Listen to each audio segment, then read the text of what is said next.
Yeah, although there are some emotional vampires. Oh, my goodness. If you will. Talk about it. Yeah, I feel like I may have been one at some points, and I apologize if I ever sucked the life out of you. Honestly, we've all been That through sounded it. crazy. That's what she That sounded said. very inappropriate, and I didn't mean it to. Oh my God, you can take me anywhere. I love it.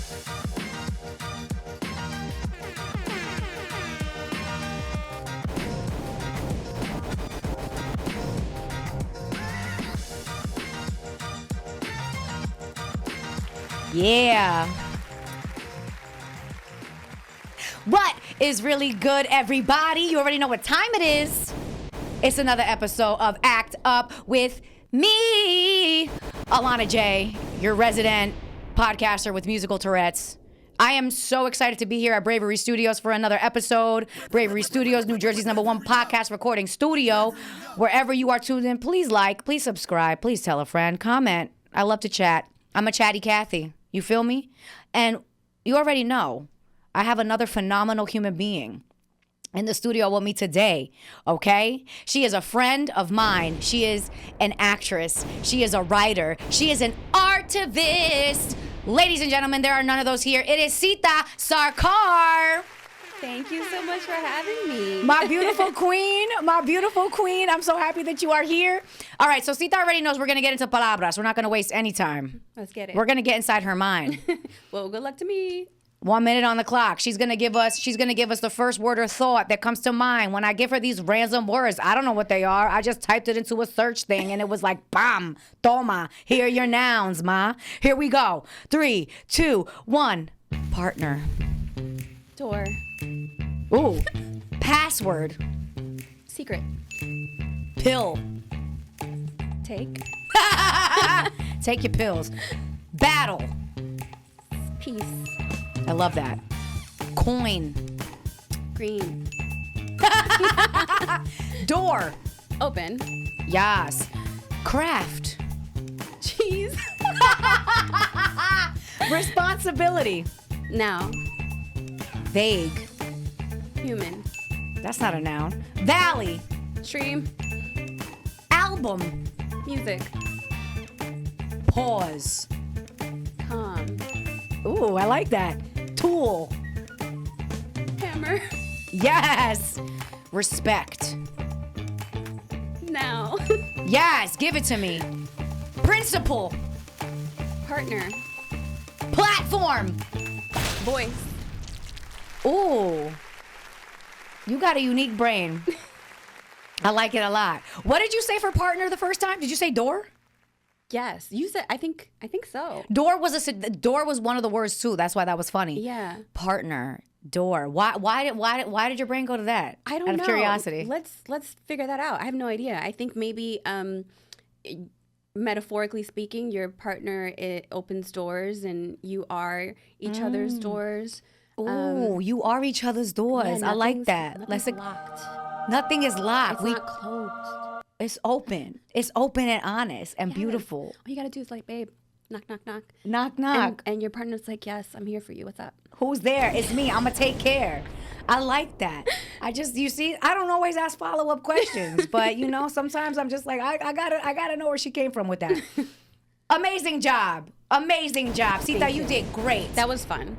Good. That I'm was glad. random. I'm glad. It's like a little warm up. It's like a little like, oh wait, is this thing on? Exactly. And by this thing, I mean my brain. Okay. Now it's my turn to come up with random things. So for a minute, I'm gonna ask you some basic questions, and we'll see what I say. Usually people answer all of them, but sometimes they don't. So feel free to be like, girl, you bugging. Okay, great. All right. 3, 2, 1. Where were you born? I was born in Bangladesh. My Bangladeshi queen. My Bengali mommy. Is that right? Yeah, Bengali or Bangladeshi. So Bangladeshi is a nationality, Bengali is the ethnicity. I am both. Yes, lessons. You see, act up, we learning. Okay, we here to teach. I love it. Okay, when did you start acting? I started performing as soon as I came to America. I was a dancer, and I think as soon as I touched the stage, there was a lot of Bengali dancing and cultural dancing is storytelling. So I think I fell in love with just the idea of telling a story through dance and movement, yes. But that was my gateway to acting in elementary school. Wow. Yeah. What is your favorite project that you've worked on thus far? Probably Dawat, which was my first time working with an all South Asian cast and crew, mostly women, mostly South Asian. And I just had an amazing time. Like, it was almost like this weird, like, life imitating art imitating life, but it was all real, and it felt really good. All right. That was the rapid fire. But we opened up a lot with that rapid fire. Sure did. Usually I get in like 10 yes no questions. But today we got I like it. I like it a lot. Okay, I remember when that project came out. I don't know if I actually saw it because it was in the film festival circuit, right? Yes. Okay. But I do remember like sharing it and commenting it and being like, yes, because I mean, my Bengali mommy, my Bangladeshi queen, representation. Huge for me, especially not having been born here, but also just to tap into a different part of like South Asia that people don't see or talk about. Like, we've seen Indian Americans and Indians make it pretty far in the industry, and I'm so proud and happy about that.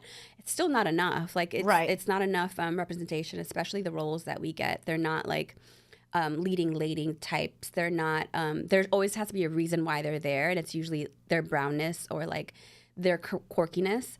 Right, they're like a quota. They're like fulfilling exactly a brown quota. Yeah, and then you'll notice like even where we have kind of become leads, they're like, for whatever reason, the storyline still is like our storyline isn't validated unless we're serving or there's a counterpart that's like white. Right.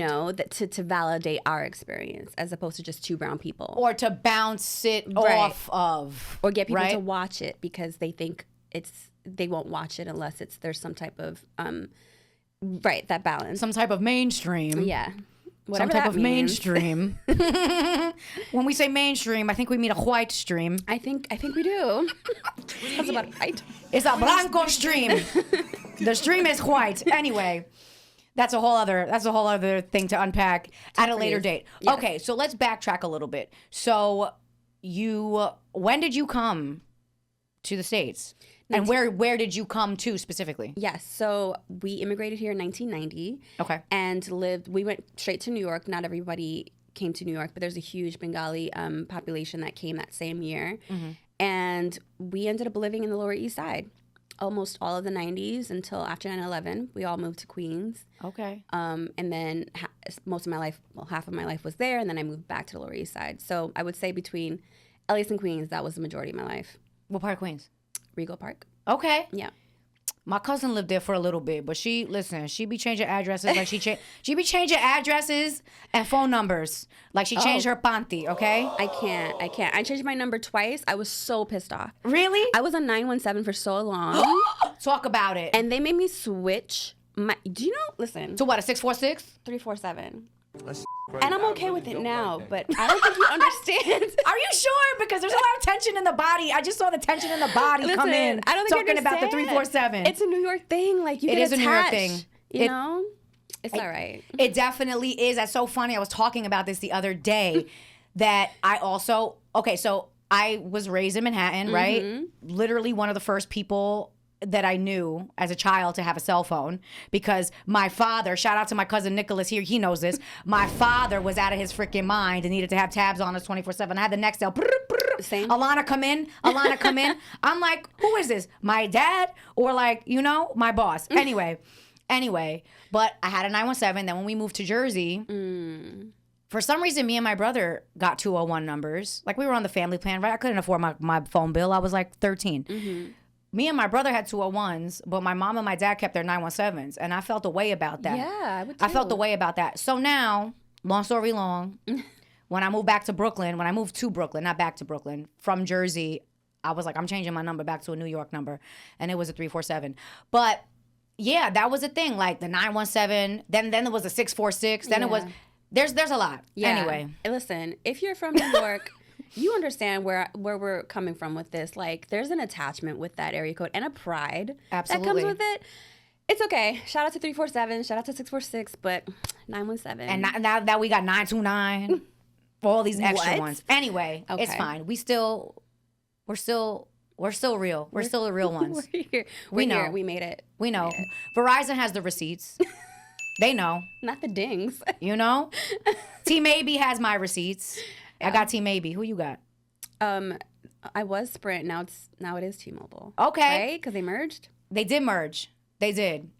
Girl, it's too much. And it's like, maybe this call will go through, maybe it won't. That's why I call it T-Maybe. Anyway, neither here nor there. Okay, so you were in New York. At what point? Okay, the dancing as well. Yes. So did you started dancing in the States, and that's what brought you to it was Bengali dance. Yes. So elaborate on that. Yes, my parents, my mom made sure that we didn't forget our native language, our culture, the food, the clothing, all of that, right? So she got us into a Bengali performing arts school, me and my brother. So the classes that I took were geared towards dancing and singing, but they also offered classes in poetry and writing. So I did all that. And the dancing classes were, it was classical Indian dance because it's kind of like ballet, right? Like, if you're going to do a classical training, it's usually ballet. And there's a few of that in our culture too, that it was like a rite of passage to learn it. And so I was trained in that, and I ended up performing. I went to Bangladesh when I was a kid, back to Bangladesh, and then I performed for like several villages, and then coming back here. Several villages, y'all. Several. How many of y'all can say you performed for several villages? Listen, at the time I was like, God damn it, this is tough. Like, this, I'm a kid, you know? Yeah. This is not fun. But I'm so grateful for my mom, like, looking back, like, thank you, Mom, for putting me in those classes. I feel so attached to my culture, even though we've been here for a long time. Yeah. I will never, I want to pass that down to my children. I don't want to lose that. And it's just so beautiful and rich, you know? How could you not?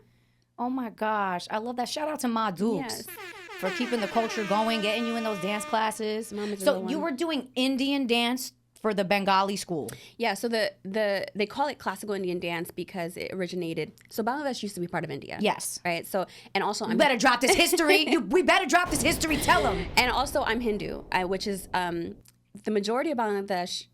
It's a Muslim country, right? Yes. There's more Muslims than Hindus. But as Hindus, we learned a lot of things that were more Indian because India is a majority Hindu country.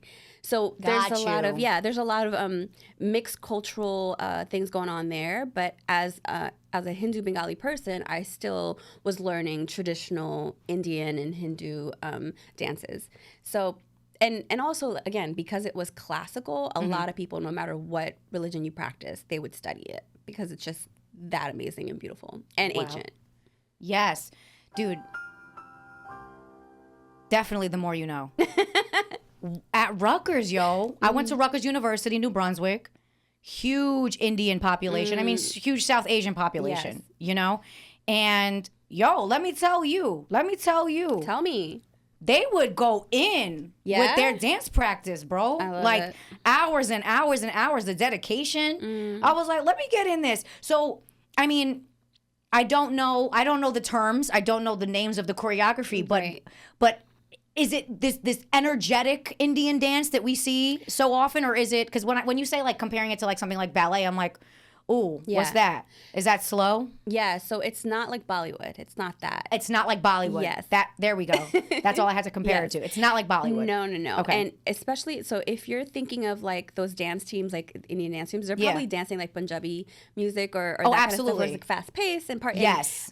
Great choreography, love it. But when I compare it to ballet, there is like these intricate dance and hand moves that you have to learn. There's a lot of training. There's a lot of pain that goes to it because it's excruciating like slowness in the body and control of everything. Your eye movements are telling a story.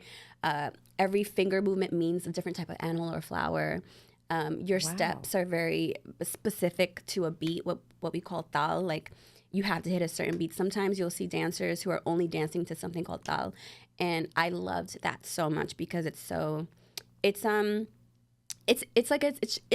it's intricate. It's like a There's precision it's involved. very specific, and you're supposed to be able to hear every single beat. You're supposed to be able to, when I step, you're supposed to hear that every single time. And I don't know if you notice, like sometimes we'll have like bells around our ankle because our feet are telling a story, and it's all intentional and it's all storytelling, and not. It can be fun. It can be fast paced, but it's not meant to be.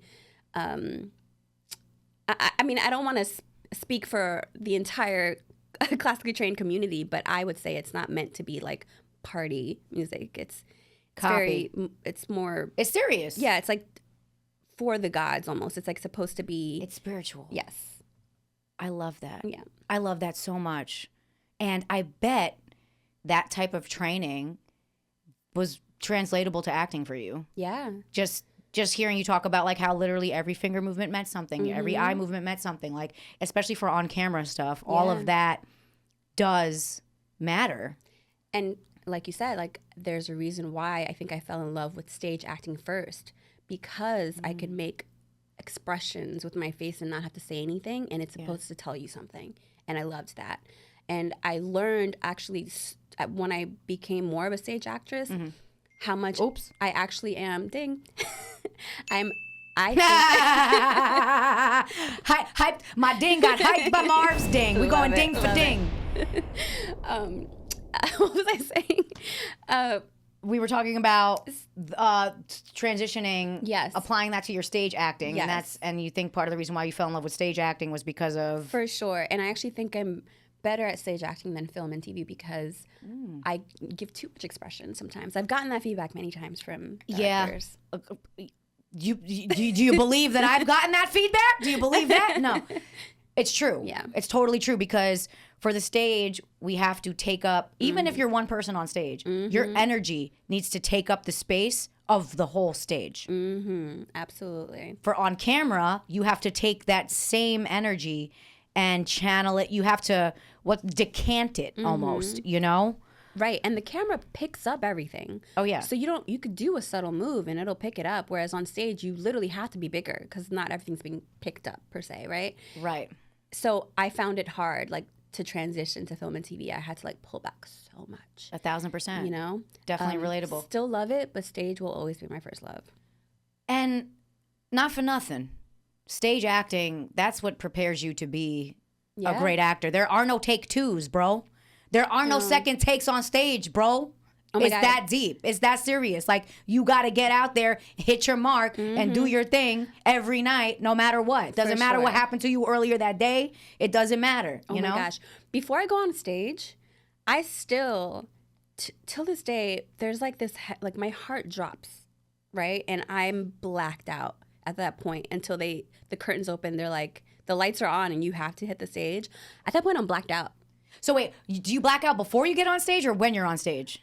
I black out when I'm on stage. I black out as soon as like, I'm still backstage, but as soon as I know I'm supposed to get on. It's like those few seconds before I get on the stage, I'm blacked out. Like That's my so interesting. nerves are crazy. Yeah, I mean, I talked about this on my friend Jorge's podcast, but more so for stand-up, like theater acting, I think my anxiety, my pre-performance anxiety, I have under control. But like pre-stand-up set, literally my Apple Watch will be like, your heart rate is at like 140 beats per minute. Like I have logged 3 to 5 minute workouts on days where I'm on stand-up shows right before the show. I mean, right before my set, during my set, and then right after my set. Okay, so do you do anything to like calm yourself down, or what do you do? I mean, I try to do some breath work. You know, I try to do some breath work. I have like little techniques that I learned in voice class, like to relax my jaw. Like I just try to like remind myself, like, relax, you know. But literally, usually as soon as I'm out there, I'm good. But my heart rate does spike like crazy before every time I get on stage for stand up. Okay, so as far as theater goes, when did you go from doing the dancing to the actual stage acting? What was that transition like? Towards the end of dancing, it was pretty. There were a couple years that it was simultaneous at the same time. Oh my God, I can't speak. But You're doing great. thanks. It was Killing it. She's killing it. what are words? So I mean, it was happening at the same time for a few years. Okay. Childhood? Teenagehood? Childhood. Okay. Elementary school age. Okay. Because in elementary school, I was doing school plays, while every weekend I was going to this performing arts school. So Amazing. I wasn't performing, though, at the same time. I think dance performance stopped, and then stage performance started, and it was like all these American plays, right? Like that I Right. was like A Christmas Carol and Annie, and I was doing all that, and I was like, ooh, what's this? Like, I think I knew that it was American, like, of me to do. But I think that's why I was like, oh, this is interesting. Like, I can do this, and it's fun and exciting, and I feel connected to it, and it's not cultural. So it was just like this weird, I can also do this. I can be this girl on stage and get that same feeling, like that same rush. Like, I love this. So I did more of that, and then sooner or later, I just stopped going to classes. I think partly because of money. The dancing classes? Yeah. Okay. Yeah, you know. Well, you can't do it all at once. No. And also, I be trying, and I'm tired. listen, so tired. I would go back for sure, but I'm just an exhausted adult. Yeah, we got responsibilities. Yeah, those, my goodness. We got bills and things. Too many bills to pay. But yeah, the shout out to my mom though for trying. She tried to keep it going for a long time, and then she's the one who noticed that I love the stage and just let me be. Amazing. You know? Yeah. I love that. And when did you get into screen? Oh God, I think maybe towards the end of high school or early years of college. I'm trying to think because I had friends in high school that were doing film, and they would just take these like old cameras that they had. They would shoot it in their apartment in the hallway. Wow. It was a Projects in Queens, and we were just in these hallways shooting like dramas. Like I remember, some of the stuff we did was so ridiculous, like I bet. ridiculous. But I was loving every one of it, and it was for fun. It Right. wasn't meant to be like for the world. There were no stakes. No, not at all. It Yeah. was just fun, but it was done so well and with friends. And this was high school. Yeah.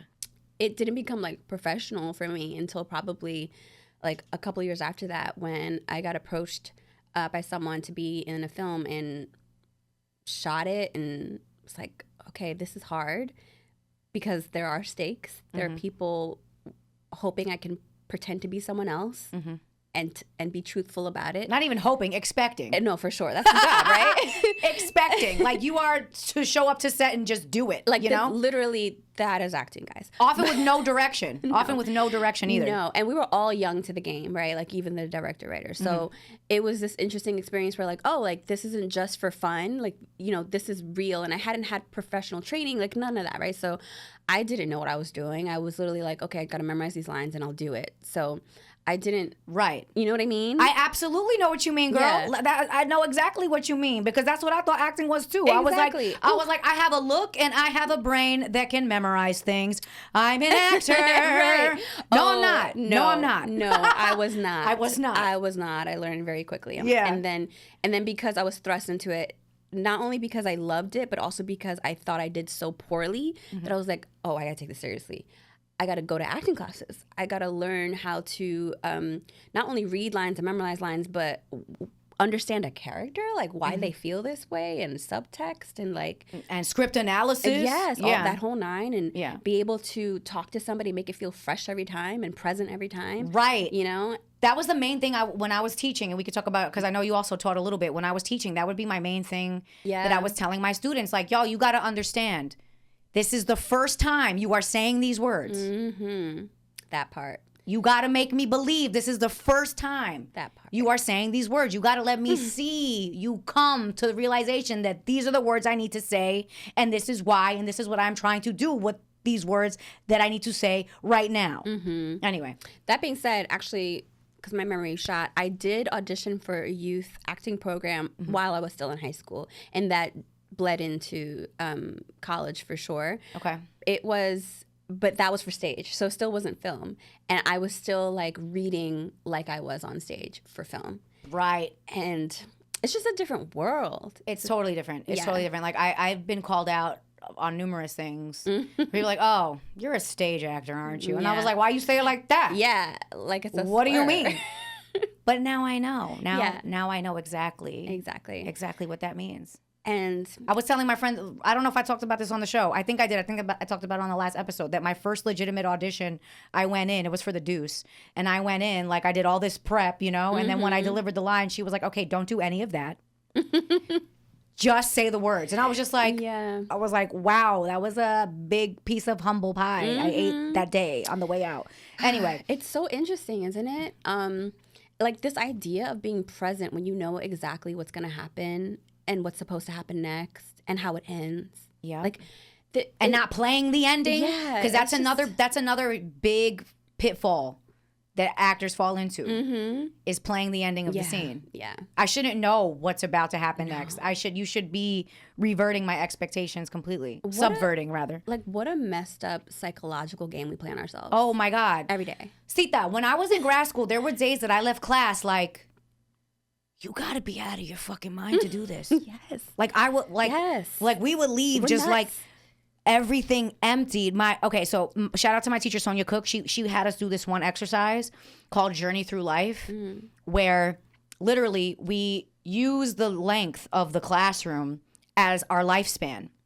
So let's say this is the length of the classroom, like so from one side to the other side, that's half your life, right? So my students, they were undergrads, so they were like 10 years old at the end, and then 20 years old on the way back. Let's say that's just an example, and she coaches you to walk to one side and to the other, and you are reliving moments from your life. And it's the only exercise that we use that we actually incorporate our real memories. Yeah. Because, there are different schools of thought that you shouldn't use real things that have happened to you to keep you safe and not re-traumatize yourself. But there are some, like, I'm not gonna lie, there are some things that I've done that I have used. Like I use my father passing a lot, because it is pretty accessible for me. I try not to, just because, like, why bring myself back there? But, sometimes in some plays, Yeah. I had to pull it out. Yeah. Especially like in plays that were involving like me and my father. Actually, the last play that I did at LSU, the very ending of that play for my character was basically the fact that like my dad was about to pass away. So anyway, all that to say, she coached us through our lives, and then each walk you add more and more layers onto it. Like at first you're just doing it to yourself. Then like the next walk you start like reenacting the memories, right? And the whole point is for you to feel what it feels like to have a real emotional experience, right? And then we let that go. And I remember the day that we did that, we were exhausted. Like we were because we all went there. We were sobbing. Like we all went there. And dead ass, I was just like, you have to be out of your mind to do this. Like you literally have to be out of your mind to do this. For sure. And I mean, even if like whether you're pulling from real things or not, like the fact remains you're still pulling real emotions, right? Regardless if it's from real life experiences or not. And to put yourself through that every single day, because there are times where I do think of the worst stuff ever, and get teary-eyed for a scene, and sometimes I can't let it go. So I'm taking that with me home. Like that's not okay. What do we? And I'm not some like professional who's been doing this forever and ever and ever, where I have someone on set, like a therapist on set or anything like that. I don't have those tools. So sometimes I don't know what to do with my grief. And sometimes it is easy as letting it go and going on to the next project. Sometimes, and sometimes it's not. Yeah. Well, I will say about that, my teacher, again, Sonia, she would have us practice like closing rituals so that we wouldn't, to the best of our abilities, we wouldn't go home with it. And also, I just want to point this out, like your nervous system does not know the difference between whether it's actually happening or whether it's a daydream. Your nervous system processes it exactly the same. So she would have us do basically an emotional preparation, which is what actors do, like before they have to do, a big scene with a big emotion. She would have us all do an emotional preparation for joy at the end of this thing so that we wouldn't go home with it, Sounds like you had a great teacher. Listen, I said this to her, and I've said this to like all the teachers that I've had in my life. The teachers that I had at the different chapters of my life were exactly who I needed at those points in my career. Like, this woman did not play games. Love that She for did you. not play games. She was like, no, Alana, you have to do it again. I need you to be sobbing on the floor. I need you to be sobbing in a puddle on the floor, you know? And like, she would make us do it until we got there, you know? Which, I don't know, sounds crazy, but this is the work. Like, and her mantra that she would also make us say is, I'm an artist and this is my work. I'm an artist and this is my work, like as another part of the closing ritual. So I offer that to you, and I offer that to anybody who maybe, you know, can't get out of it when they leave the stage. I love that. I think it's again, you said that you had certain teachers in parts of your life when you needed it. I think that I'm still in that. Like, I'm still not I think I have so much more to learn, and I cannot wait to get those teachers whenever they come into my life to get me to that next step or next level, because I did stop for a while. Like, I went from doing like 5 to 7 films a year to just one. And so I think I started to lose that, like the tools that I did learn. There was this one film that I did where someone passed on my lap in the scene, and I had just lost my friend that year. Oh, wow. Who also, I was in the hospital when it happened. Oh my God. And so, you know, held my friend's hand as they called out the time of his death. So it's like, there's some things you just can't prepare for, and you don't know what it's going to do to you. Yeah. So I just remember like staying in that for so long, to the point where, you know, even after they called cut, like the doctor was like, just let her stay in here, you know, for a while. And I just Damn, I got chills. Sobbed. Just could not get out of it, and stayed in that scene. It wasn't a scene anymore. It was real. It was real. And they all left. Like, they let me have my moment. Wow. Yeah. That's a lot. That's a lot. Have you found, because I know I have you found oftentimes with some of the projects that you work on, like, that your real life kind of winds up sinking with some of the circumstances? Yeah. It was, when I was doing all those films, yes, they were like the relationship ones. They were lining up. I was like, I don't like this. It's like it's predicting the future. Yeah, this is too real. Yeah. But the last couple ones that I did, they were the horror genre, so they weren't Right. aligned. One of the ones I did was about a vampire. I'm like, there's no vampires around, so we're good. You know? This will stay in fantasy land. This is not going to bleed into reality. Yeah. Exactly. Yeah, although there are some emotional vampires. Oh, my goodness. If you will. Talk about it. Yeah, I feel like I may have been one at some points, and I apologize if I ever sucks the life out of you. Honestly, we've all been That through sounded it. crazy.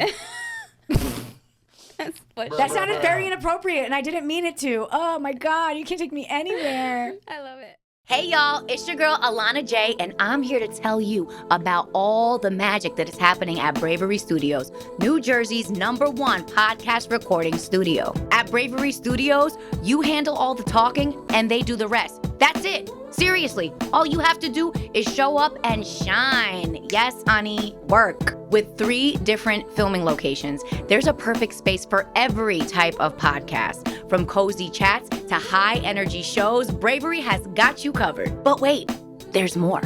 Bravery Studios hosts monthly events and podcast gatherings, perfect for networking and connecting with fellow creators. So what are you waiting for? Head over to Bravery Studios and let's make some podcast magic together.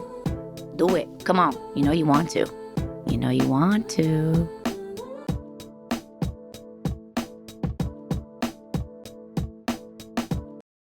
Horror films. Yes. This is our most recent work. Yes. Yes. I love horror. I love the genre. I've always wanted, I love watching it, but I've always wanted to be in one. I'm like, how crazy and cool and fun would it be? And can I do it? And so I took the opportunity, especially with an all South Asian cast and a South Asian director. And I said yes, and it was so much fun. Like, when do you get to see a Bengali girl being a vampire on screen? You know? Right. Like, come on. Sita, you're going to be the first. Yeah. So We need a Dracula name for this Bengali queen. What was your character's name? Do you remember? oh my God, no. Oh. Sorry. It be like that. Vampirus. I think I didn't have a name. I think I was just Vampirus. Vampirus. I don't know. Sorry. Shout out to you though. Love you. Shout out to you. It's fine. It's fine. Yeah. So good. So fun. But yeah, I want more stuff like that. I also want to get out of like caring, because I think I cared too much about the stuff that I was saying yes to, as long as it was by a storyteller that I want to, like South Asian director or writer. I was like, yeah, I'm going to say yes regardless of what the work is. I just want to have fun. I want to do this because I enjoy it, not because I'm looking for a check. And I know that that's not everyone's story right now. Right. I am in a place where I'm not doing this to make a living out of it. That's a choice, right? That's a choice I'm actively making right now. Maybe that'll change. Right. But for now, because it's not for money, why am I doing it? Like what we talked about in the car. Yes. Like, why then? So my why is I want to do more work with South Asian people. My why is I want to do more work that I've always loved watching but never got to do. My why is being representing for a culture that you don't get to see often in that kind of particular genre. And my why is because why not, right? Like I'm here. Life is short. We have this opportunity and privilege to do what we love to do, and I want to take advantage of that. I want to take advantage of everything life has to offer me, as a woman, as a brown woman, and as someone who is here in New York, where it's so diverse and there's so much opportunity, and getting to work with people like you. Like I want to work with women. I want to work with inspirational women like yourself. And there's just so much talent here. Like, let's all collaborate. Let's all work together. Let's all build each other up and have fun doing it. Absolutely. Yes, queen, yes, queen, yes, queen. Oh, is that a new one? That's a new sound effect. I haven't heard that one before. I love it. I love it so much. Well, speaking of one, absolutely. I want us to work together 1,000%.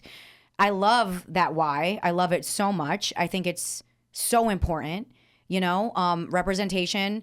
I remember when I was in college, and when I was in college, I'm going to backtrack like all the way to my beginnings. Yeah. I was just talking to somebody last night telling them that, you know how in the movie American Pie, Jason Biggs says that he was always a band kid. He just never joined the band. That's how I feel about theater. Like I was always a theater kid, but I just never joined the theater club or whatever. Like it was never a thought in my brain at all until literally like 10 years ago, So I jumped on this acting train very, very late.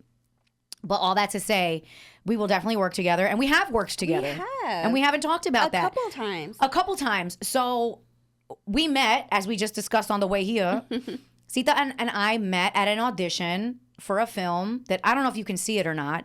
Shout out to Anne-Marie. Yes. Her name's Anne-Marie, right? Yes. Who wrote it. It's called Cupid Standoff. And we met at an audition for that film. And I just remember thinking, oh my gosh, she's so beautiful. But also part of the audition, we each went in separately, and then they had us improvise together to see if we had, because we were supposed to play best friends, right? Exactly. Yep. Or like it was like a throuple friendship, right? Yeah. It was you, me, and Anne, right? Anne Marie. That was the thing. And our chemistry was great, and we were like, it was like we were in real life already best friends. And the fact that I got to work with you again, like I was so excited. We were also talking about this too, to find out that they had cast you in the next film. Because I'm like, yes, this makes sense. Yep. She is that vibe. She is that girl. Okay. You want her on your set. So hello.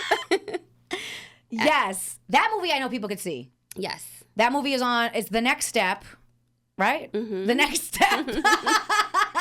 And it's on Amazon Prime, right? Well, it was. I think now it's on Roku. Maybe it's still on Amazon Prime. All right. Sure. Well, it's The Next Step either on Prime or Roku. We'll put the right information in the show notes.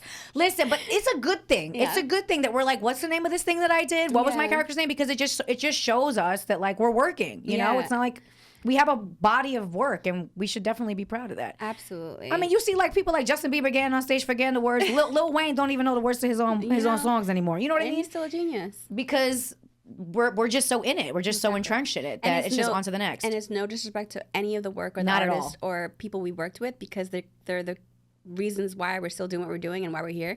Love them. Please support all of them. I'm sure like once you see some, if you look into like our information, you'll find them. Please support them. Yes, support everybody that was involved in that project. I had to play, I was like a I was what? I was a rapper. Well, I wasn't a rapper. I was a singer. And then I had the one scene with my son. Shout out to my son, Hey. where I had to battle him. And in that battle, the director wanted me to write my bars. I was like, say. I remember that. I was like, say, come on. I said, have my son write my bars. Right. He does this. He's an actual- Yeah, he's an actual rapper. Like, he actually battles people, you know? Like, I don't have to win the battle, but, you know, I want some good bars. That was actually a really fun day on set, though, to watch you guys do that back and forth. Just That the day. reactions from everyone. That day was a blast. Yeah. And ultimately, in the scene where you decide who wins, that was real too. Everybody voted on the spot, you know? Yes. I didn't know what was going to happen. Yeah. I mean, I knew what I was going to say, but I didn't know what was going to happen. So that was a lot of fun. Check out The Next Step. Yes. Any other films Yeah, that so people can find for you? Yeah, so right now the two that I mentioned, the horror films, they're in one of them is in the film festival circuit, so you can't see it unless you're going to the film festivals. But I definitely will let you guys know when you can watch some stuff. I'm sure there's stuff out there now that I don't even realize is out there. So but it's out there. Right. Well, sitasarkar.com. You'll get all the information there. Yes. Whatever's out, what you can see, the whole nine. And I'll put that in the show notes too, so you could stay up on Sita. I remember when I like really believed that your Instagram was Sita in the City. You were like, no, girl, it's New York Sita. Yeah. And I was like, oh, I just made a whole I love it. rom-com. I just made a Please. whole rom-com for you based off of an Instagram handle that you didn't even have. Sita in the City. Can I tell you What? something I started writing? Somebody write that. Somebody cast her. But can I tell you something I started writing and I Yes. didn't finish? You can. Was this idea? It won't Tell me be whatever you want. Okay. Exclusive.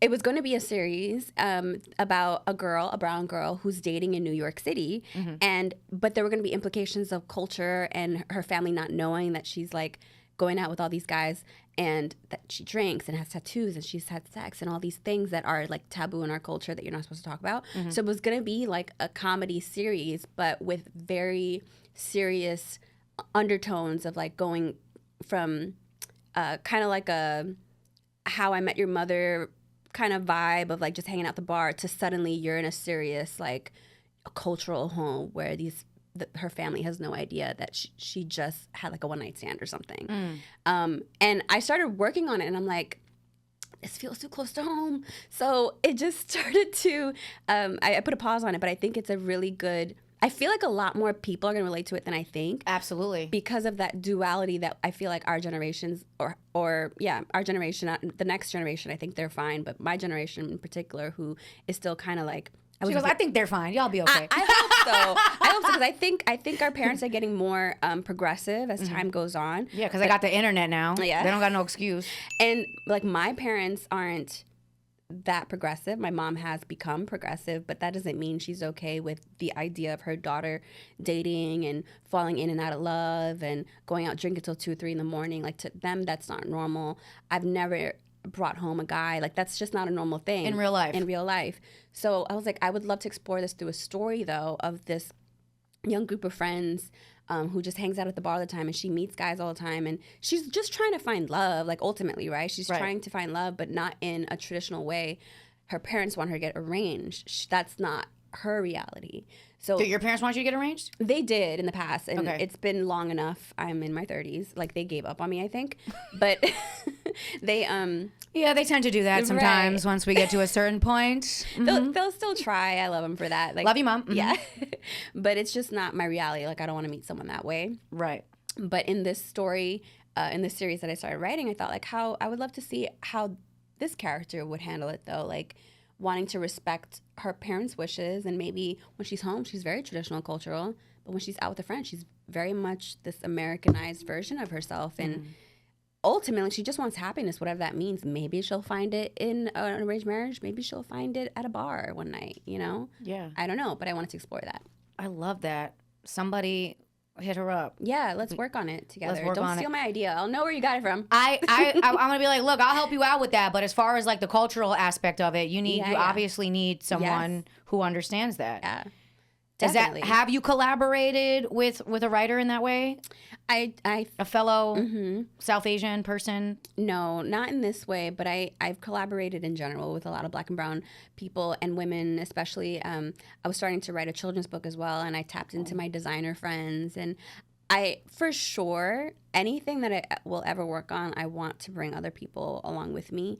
We can't do this alone. No, we cannot. And we shouldn't. Like, art is collaborative. And it's also, once you are part of the artistry world, I feel like nothing's yours. Like, you cannot feel like you own something.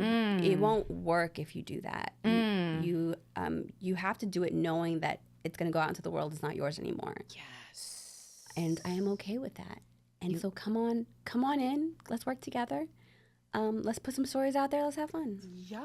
I love you. Yeah, I don't think anybody's right. He on point. I don't think anybody's brought that point up before yet on the show, and that, like you said, like once you put it out, It's not yours.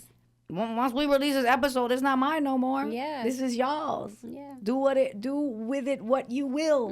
But make sure you tag me and follow me. Exactly. And like, share, and subscribe. That Don't get part. crazy. That part. Don't get crazy.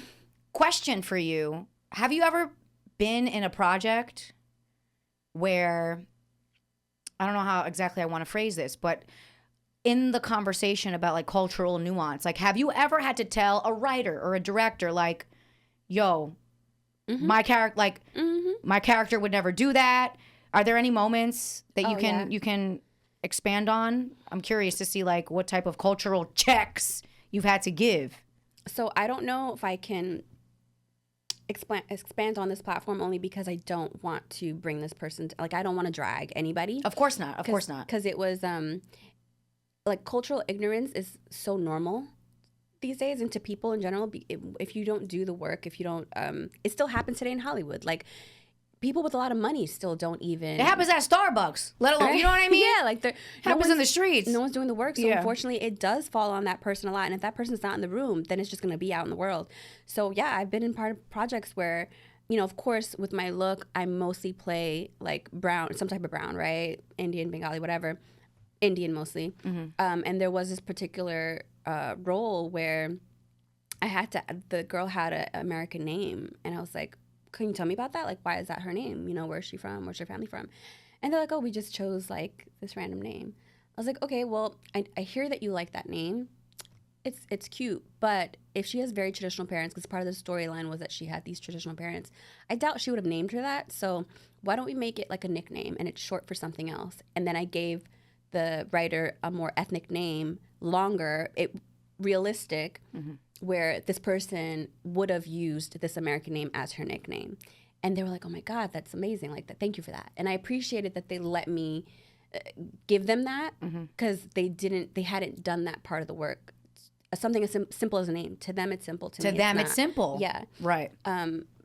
The names in general are very important to me when telling these stories. Like, I don't want to play a Sarah or a Susan. That's not real. That's okay. Like, let's embrace that we've all are these cultures that have these names, and they don't have to be like palatable to everybody. I actually make my name harder. Make them learn. Like, I would love that. Make them work for this identity. Exactly. Give them some integrity. They also have a story and a life, and it all starts with a name. So that's just a small example. I don't want to. There were other things similar to that, but a little bit more in depth, culturally and religiously. That I'm like, oh, that doesn't make sense. Let's talk about that. And for the most part, they're pretty open and understanding. It's just frustrating that they hadn't done that work until I got there. You know? Right. Well, I'm glad that you advocated for yourself in any and all of those situations, because it can be, oh, she's difficult. Like, no, you're just ignorant and low-key disrespectful. Yeah. Like, make sure. Make it make sense, Curtis. Tell him. Make it make sense. It's got to make sense. Yeah. It's got to make sense. And listen, we're at a point now, like, the internet has so much information for you. Do as much, even if you're an independent filmmaker, like, do as much research as you can. That is part of your job, right? Like, you're telling a story, so make it make sense. You know? Do it how you do it, take your time. Okay, I don't own the rights to that song. Awesome. Are there any other artistic goals that you have Yeah. well, I know you talked about like the writing stuff. Yeah. So outside of like writing and acting, are there any other artistic goals that you have Yeah. at this moment? All of them are artistic because I cannot stand like math. I hate it. I hate numbers. They're all artistic because I am not doing calculus. No, literally. So like I draw, I paint. I would love to not make a career out of it, but I would love to like have my art out there at some capacity, even if it's like selling it on Etsy for $5. I don't care. I just want people to have it in their homes. I will give it to you for free. I just want you to have a piece of my artwork. I have a lot of that at home. I have a lot of unfinished screenplays at home. I told you about the children's book. I've been working on it for a very long time. That I can't guarantee when that'll be done or when it'll happen, but it will happen. It will happen. Yes, absolutely. It needs to. It needs to. Yes. Do it. If you have an idea, if you have something that's on your heart, just release it. Don't wait for perfection or everything to fall into place or everything to be right. You having the idea and wanting to do it is enough to just do it. Even if it's not perfect in your eyes, like someone needs it. It's a starter. Get it out there. This is also me talking to myself. I do that a lot. I do a lot of that on here. Yeah. I do a lot of that on here. Are you kidding me? So much of that. I do a lot of that every darn day. So thank you. Thank you for talking to yourself on this platform. And on the subject of perfectionism, really quickly, I read, I don't know where, somewhere, that perfectionism, and it's something that I want to say suffered from. Still have my moments. The majority of my life, it's something that was deeply, deeply ingrained in me since childhood. And those are the things that like kind of tend to be the hardest to shake. Because the first 7 years of our lives, that's when pretty much everything in your subconscious gets developed. And then after age 7, that's the majority of, you don't see with your eyes or hear with your ears, you do it all through your brain. So that's the stuff that gets hardwired. So that's the hardest stuff to rewire. Anyway, going on a tangent, but perfectionism is basically, it's a form of, it's procrastination in disguise. Absolutely. It's procrastination in disguise. And when I think about it that way, I'm just like, shit. Yes. Yeah, for sure. There's layers to that even, right? Like, why are we scared to get it wrong? Why are we scared? I blame Catholic school. And like, why is now so hard? Why is the idea of tomorrow so much easier for us? And we do that with a lot of things in our lives, like working out. I'll get that workout in later tonight. Because we like to be comfortable. Yeah. We like to be comfortable. We naturally take the path of least resistance. We naturally want to be safe. Yeah. We naturally want to be safe. We are like, evolution has hardwired us for safety. So anything that feels a little bit scary is just, it's so much easier to just say later. I'll do it later. I'll get to that later. Listen, I'm scared of everything. Shoot, I'm scared of doing my laundry wrong. I'm scared of everything, like everything. Yes. So anxiety, but also, like they say, do it scared, right? Right. Otherwise, you're not going to do anything. Just do it scared. Exactly. And something will come out of it and it'll be fine. I literally just posted that the other day. Yeah. Do it scared. Do it scared. Maybe I saw it. Maybe it was in my brain from that. Maybe. I don't know. I didn't come up with it. No. It's a well-known saying, but like some of these quotes and cliches, they come from somewhere. Right. So it's okay. It's okay. Yeah. It's okay. I love debunking a cliche. There are a lot of cliches. Too. There are a Favorite lot of cliches that are great, but some is just like, why do we say it? Like is it always the thought that counts? I beg to differ. Yes. It's the action, you know? Yes. How many times is it going to be the thought that always counts? Right. After a while, I'm going to count all those thoughts and realize that could have been a whole lot of action, or at least one action, you know? Anyway, Oh my God, yes. So I digress. No, it's one of my favorite pastimes. I digress. Look up all these like sayings and idioms and cliches. I'm like, where did this come from? Why do we say it? Why do we still say it? Because some of this has grown and we're not there anymore. And I hate people using it as an excuse, you know? You want to know one of the most embarrassing ones for me? I remember I was interviewing at this temp agency. Well, my brother was working there. He was trying to help me out at the time. I had quit Maury. I was like, I don't know what I'm doing with my life because television just almost made me want to jump off a bridge. Anyway, so the woman that I was working with was like, oh, yeah, you know, your resume, it's a dime a dozen. And I was like, oh my God, thank you. Dime a dozen. And she was like, that's not a compliment. I was just like, wait, what? I was like, wait, a dime? Like, do you know what a dime piece is? Like, a dime is a 10. Like, that's a good thing. Like, literally, I went back to like 50 Cent, Curtis. I asked like that. No, wait. She's the one. He has some line with dime in it. God damn it! Not with a quarter. Not with 50 cents. Like there's something with a dime in it. Anyway, and I was just like, wow, I feel really dumb. And this was in a professional setting, and I tell people that story and they're like, well, it is a compliment. I was like, no, it's not. Like a dime a dozen. There's a 12 is a dozen, and it's a dime. So for every 10 of 12, you have the same. You're the same. It's not a compliment. You want to be the 2 pennies. You want to be the 2 pennies, not the dime. In that cliche, I felt so stupid. Don't feel stupid because the English language is stupid. It's so dumb. Yeah, the letters, words, language in general, like it's ever evolving, and also like. As a person, like English wasn't my first language. As a person who learned English later and then having to like learn all these sayings, I was like, I felt dumb every single time. And I started trying to say them and I felt like a fraud. I'm like, what does this even mean? But you guys, like they'll laugh and they'll love it. I'm like, great, I'm glad you get it. Moving on. Yeah. You know, because they make it so like everything is like an inside joke. I'm like, cool. The inside joke is coming from like white society. Like, and a lot of it is white. Also, so deep into racism, and that's a different story, different topic altogether. 1,000%. A lot of the things we say, like these sayings, come from like elite white people in this country, and probably some racist shit we're saying, and we don't even know it. 1,000%. I actually I did a project in grad school, not so much about the classism and the racism implied in language, but the gentrification of language. Anyway, that's a whole other conversation. Yeah. But on that note. Sita, we got to come down to our 2 final questions. Ooh. So, the name of the show is Act Up. I'm trying to motivate people to take action to elevate their lives. Act up. How does Sita think that people should act up today? Not tomorrow, today. What can they do today?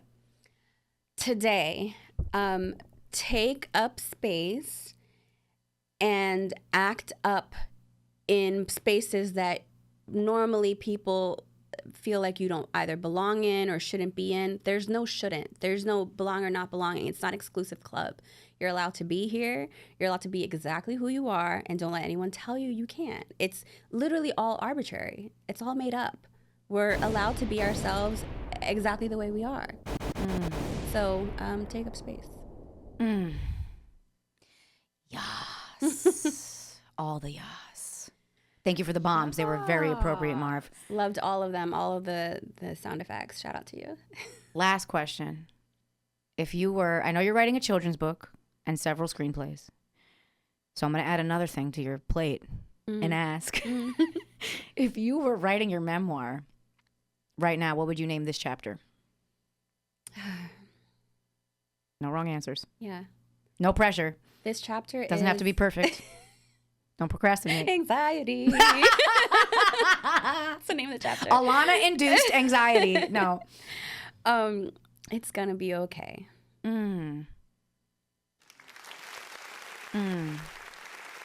Let's just sit in that, Sita. Yeah. Let's just sit in that. It's gonna be okay. It's gonna be okay. That's definitely something that we need to hear today, every day. Now more than ever, it feels. Yeah. So thank you for sharing that. Thank you for being here with me. Oh I'm so happy God, we got to do this. Every time I see Sita, it's just like, it's so much love. Yeah. I love your energy. I love everything that you do. I hope that we create together sooner than later, because that's really what's the name of the game right now. Absolutely. We can't be waiting on opportunities. We got to make these opportunities. We got to build the doors. Exactly. And I will open and close it for you. Thank you. Well, keep it open for the Let's next keep person. it open. Well, let's keep it open for the next person. Let's keep it open for the next person. So long as they say thank you. Yeah. Anyway, no, I'm just kidding. It's important. It's important. On that note, one more time, where can everybody find you on the internet? Don't get crazy. Don't be stalking her. I know she's beautiful, but don't be stalking my friend. I'll God, fuck you up. Ooh, sorry. Go. Love it. You guys, we need a friend like you everywhere I go. Yes. Social, just New York Sita on Instagram. It's supposed to be a play on New York City. So Yes. New York Sita, Sita. And then just my website, sitasarkar.com. Otherwise, like, I'm just chilling, guys. We can meet up in real life. Just don't be weird. Don't get crazy. Yes. All right, and you already know I'm at AlanaJ.tv. Act Up with AJ on the IG. Till next time. Mwah. Love you. Mean it. Like, share, subscribe. Bye.